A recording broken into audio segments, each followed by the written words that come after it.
Hey guys, today I want to give you some of the benefits of eccentric training. If you haven't watched my video on tempos, make sure you go back and check that one out so you understand what I'm talking about, the differences between eccentric, isometric, and concentric. But today I'm going to focus specifically on eccentric training and the benefits it can have to you if you add focused eccentrics into your training program.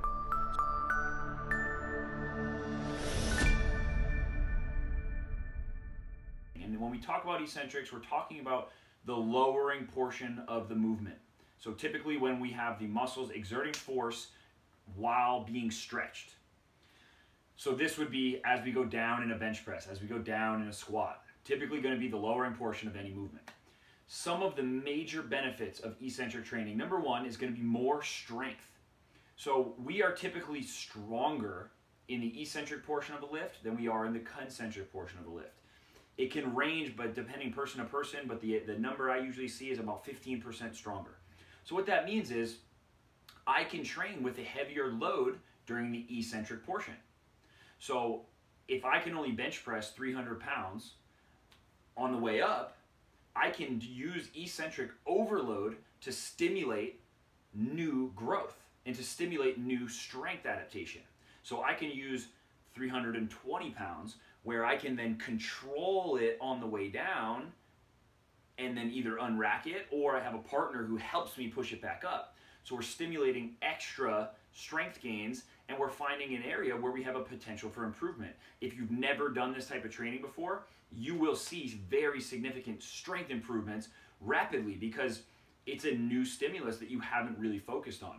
So when I'm doing eccentric training and I'm really trying to focus on strength adaptations, that's when I'll add in eccentrics for anywhere from 3 to like 7 seconds.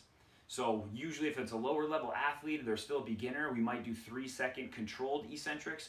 But if we have more advanced athletes, I'll do 6 and 7-second eccentrics, and then they can explode up out of that bottom position, and we'll see massive improvements in strength. This will also help you if you're weaker in a certain area. So I use this a lot when I'm teaching new clients how to do pull-ups or push-ups, because if I'm weaker if I can't do a full pull-up, what I'll do is only eccentrics. So I'll have them jump up to the top of the pull-up bar and hold that position and go down slow under control. So as they lower their weight, they're still building strength through that full range of motion. So therefore, that strength eventually is going to give them the ability to actually do pull-ups. It's an excellent way to overload the exact range of motion that you need to use, and that will lead to benefits in concentric strength and concentric power. Same thing for push-ups. If they don't have the strength and ability to do perfect push-ups, we do slow controlled eccentrics so they can control the way down, put their knee down and sit back up, and then do it again. So we control those eccentrics, and it's a great way to develop strength and develop power. And again, it's a way to tap into your potential if you've never done this type of training. Another great one is more muscle mass.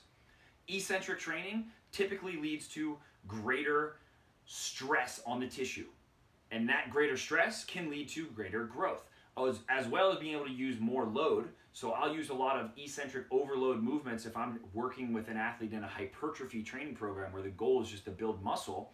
We can do things like eccentric bicep curls, where I do curl up and then I lower really slow under control. So as the bicep is stretching on the way down, we're overloading that muscle. Or I can use a partner where the partner helps me lift up a heavier weight and then I just control the lowering. Or I curl up the heavy weight and then the partner can push down.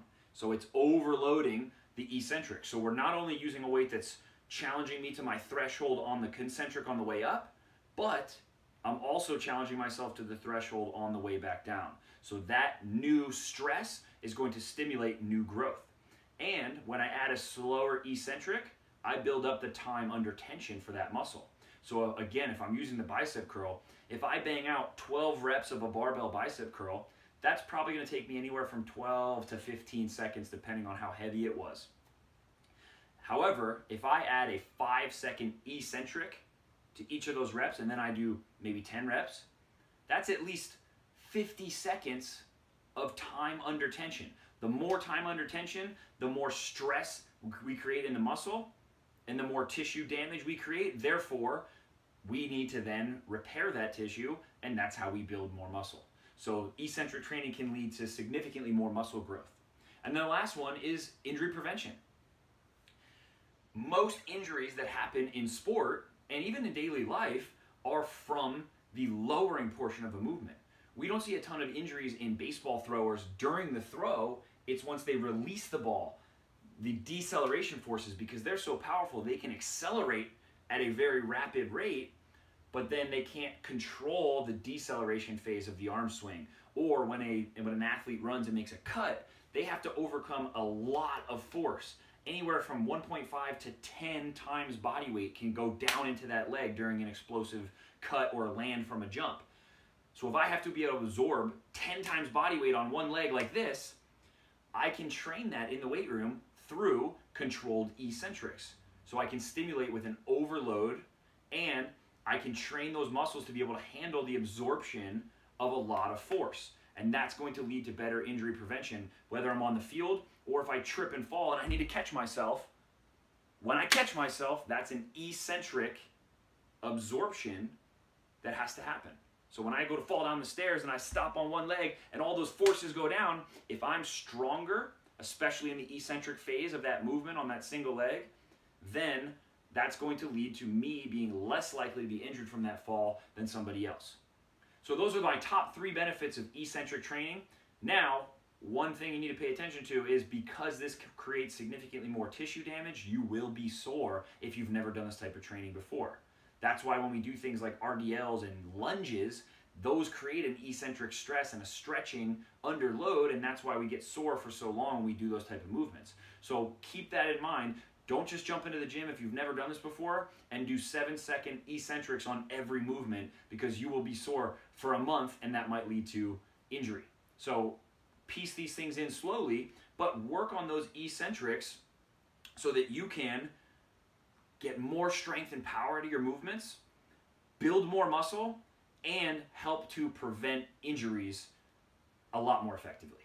Thanks for checking out my video. If you like this one, please share it with your friends, and make sure you tune in as I'm going to continue to add more of these videos, and check out the next one that's going to be about isometrics.